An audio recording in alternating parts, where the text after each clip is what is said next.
O Papo Cidadão está de volta. Comigo aqui no estúdio, Maria Isabel da Silva, juíza titular da 7ª Vara de Família de Brasília, e Renata Vilas Boas, advogada. Muito obrigada, é muito bom ter vocês aqui no nosso papo.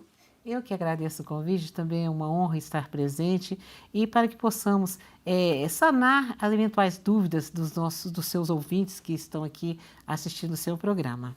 Sim. Eu fico feliz da oportunidade de estar aqui com vocês novamente, né? E levar o que a gente tem de bom, que é o conhecimento de direito de família. Então, já para começar o nosso papo, eu gostaria de saber quais são os tipos de união legalmente reconhecidos. E eu já vou direcionar essa pergunta para a doutora Isabel. A partir da Constituição de 88, da Constituição Federal, nós passamos a ter, a família não deixou de ser aquela família matrimonializada, aquela família que decorrente somente do matrimônio. Então, legalmente hoje nós temos a família, vários tipos de família. Nós temos a família monoparental, nós temos a família formada pelos irmãos e o pai, a família formada pelas pessoas do mesmo sexo, família formada por sexos diferentes. Mas os modelos já estabelecidos pela nossa legislação são os dois modelos, que é o casamento e a união estável. E o que caracteriza, né, o casamento e a união estável também? O que a gente pode dizer sobre eles? Bom, são duas formas de constituição de família diferenciada. No casamento, eu passo por uma solenidade. Então, eu tenho um procedimento de habilitação, no qual esses nobentes vão até o cartório, tem então um procedimento específico para isso. E vai chegar um momento X em que um vai dizer, sim, aceito, quero constituir uma família com você.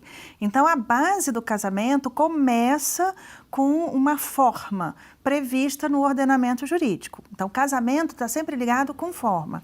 Passou essa forma, a data específica disso sim, assinei a documentação, estão casados. Já a união estável é diferente, porque ela não precisa de uma forma. Na realidade, ela surge da convivência, do dia a dia, da forma como as pessoas que estão ali se enxergam, né? Elas se enxergam como uma família, como as pessoas que estão ao seu redor se enxergam. Então, você vai perguntar para o porteiro aonde eles moram, ele vai falar assim, isso aí é uma família, eles são casados. Porque ninguém pergunta do papel, mas visualiza como se casados fossem. Então, eu tenho aí a convivência pública, ostensiva, eu preciso de tempo para trabalhar a união estável, diferente do casamento, que basta eu assinar o meu documento. E o casamento, aí para a gente também tirar essa dúvida, o casamento civil do religioso só muda a questão da solenidade na igreja. É a mesma coisa? Não. O casamento civil esse casamento, como a doutora pontuou, é formal.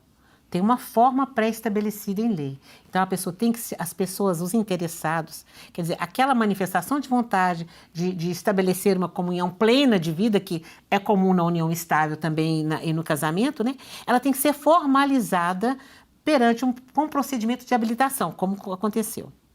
O casamento religioso é celebrado pelas autoridades eclesiásticas. Né?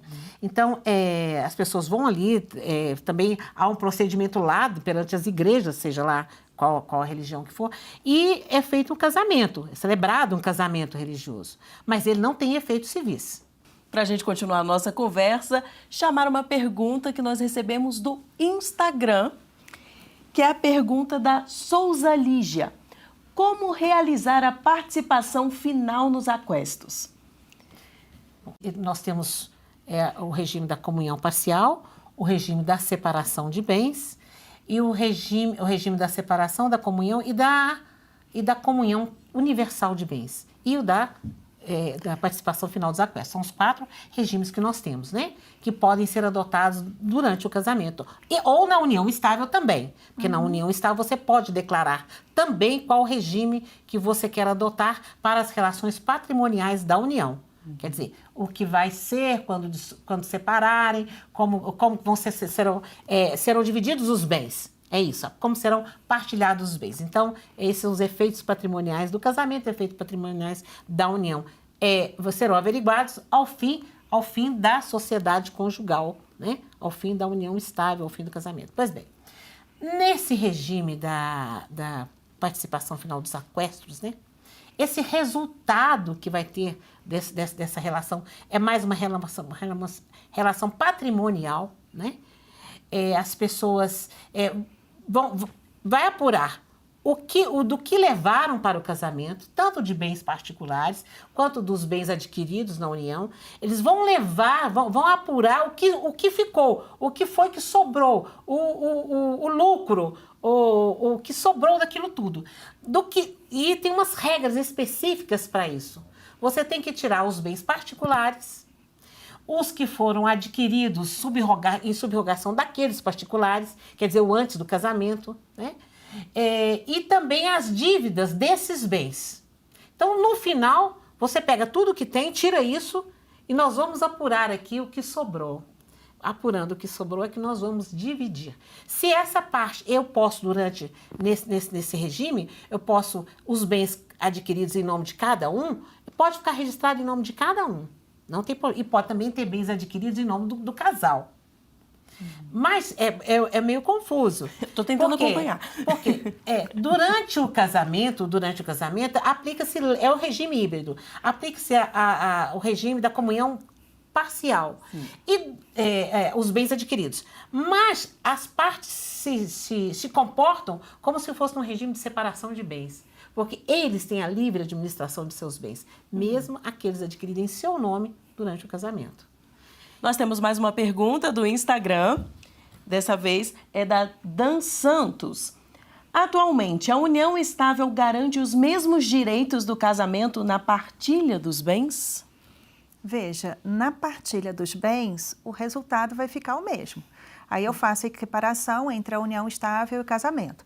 Só que, no casamento, eu demonstro com a certidão de casamento. Na união estável, eu tenho que provar que eu tenho a união estável. Então, primeiro preciso fazer o reconhecimento para depois fazer a dissolução com a partilha. Então, significa que eu tenho muito mais trabalho na união estável. Mas eu conseguindo levar um conjunto probatório que seja forte e que convença os magistrados, ele entendendo que sim, existe ali uma união estável, então, nesse caso, eu vou fazer a partilha dos bens. Nós vamos fazer uma pausa na conversa, mas é coisa rápida e em seguida a gente continua o Papo Cidadão. Não saia daí.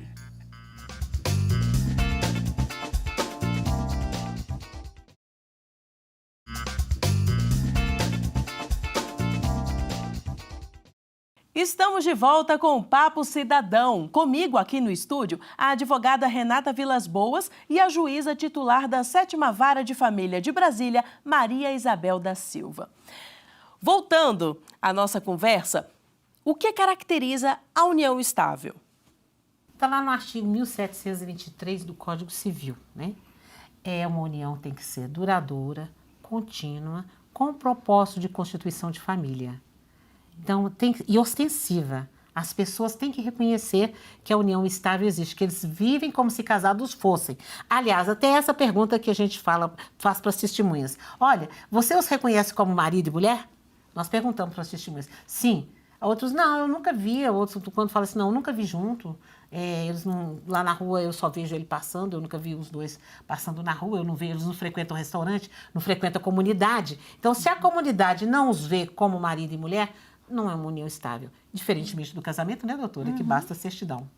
Então, você viu que a questão quando eu falo que tem duração, esse tempo para a gente no direito é importante. E nem sempre esse é o tempo do jurisdicionado. Então, já vou chamar outra pergunta, que é justamente também sobre união estável, da GSP Pontes. Qual o processo para formalizar a união estável? Pois bem, as pessoas têm utilizado muito da escritura pública para formalizar a união estável. Mas não é muito... aliás, até a gente tem acontecido muito. E tem algumas pessoas que procuram a assistência de um advogado, uma consultoria com as escritórios de advocacia, e assim devem fazê-lo, porque para evitar problemas futuros, notadamente no que concerne a partilha de bens, né? Quando for no eventual desfazimento, a partilha de bens. Mas a escritura pública nem sempre ela é indicativa da existência da união, porque ela tem que ter aqueles caracteres do artigo 1723. Porque pode acontecer de ter uma escritura e não existia, de fato, a união estável.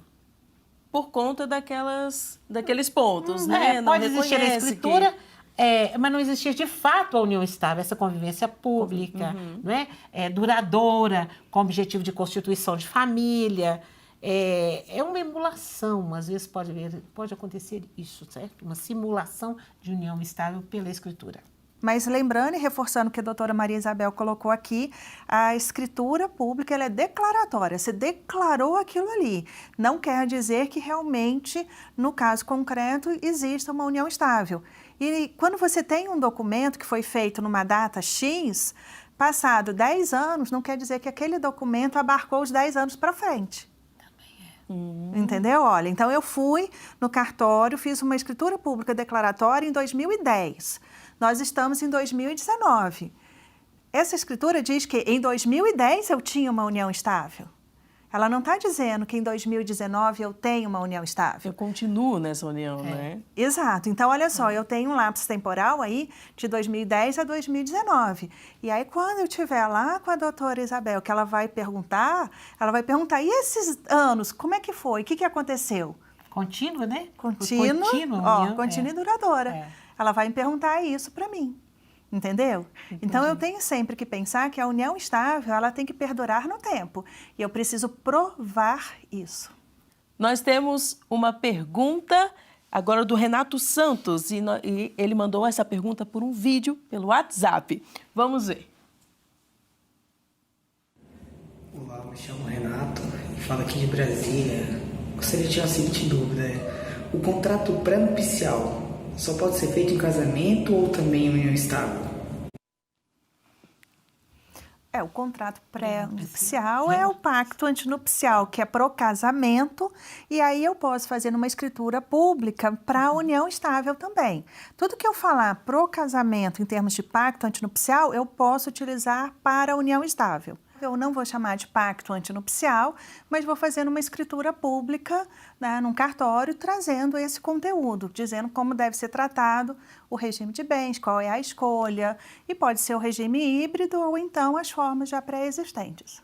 De um tempo para cá, nós temos ouvido muito falar sobre contrato de namoro.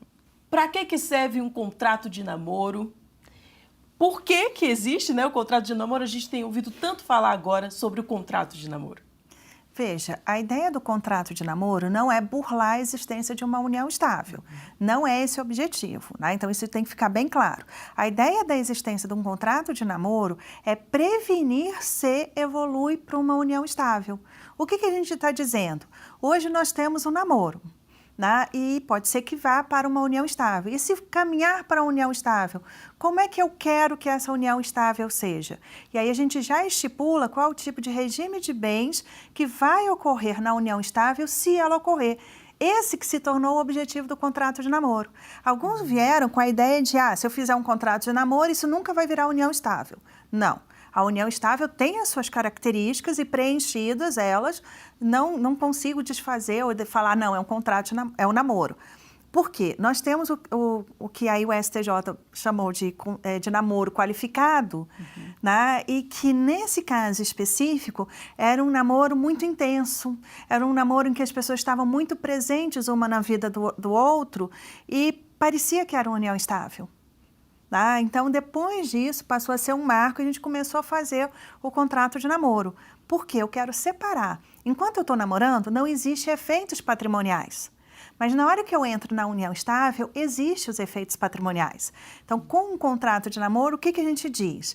Se eventualmente esse namoro ele evoluir para uma união estável, o tipo de regime de bens que nós escolhemos é no sentido de... Aí você diz qual é o tipo de regime. Porque se eles evoluírem do namoro para a união estável, eles já deixam documentado qual é o regime de bens. É esse o objetivo do contrato de namoro. Não é para burlar a união estável, mesmo porque na hora que você faz a produção de prova com todos os elementos, você vai ter como resultado a união estável. Entendo. Então, é uma pré-união estável.